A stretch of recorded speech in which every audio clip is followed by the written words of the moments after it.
Külək əsib oxşayanda telini, hiss etdinmi bu hicranın yelini? Deyirsən ki, uzat mənə əlini. Ayrılığın əli yoxdur, əzizim.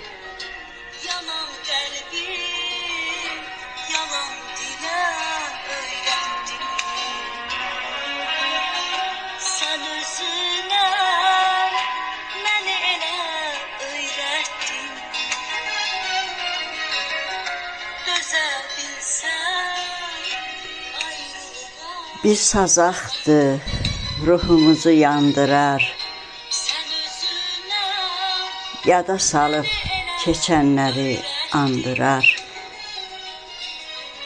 Gözdən axıb ürəkləri yandırar. Göz yaşının seli yoxdur, əzizim.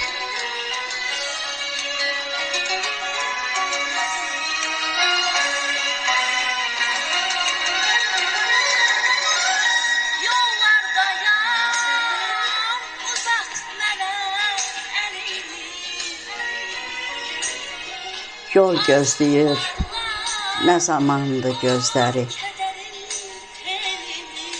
Baxışında kök salıbdı izləri. Necə deyim, eşidilsin sözləri. Bu həsrətin dili yoxdur, əzizim.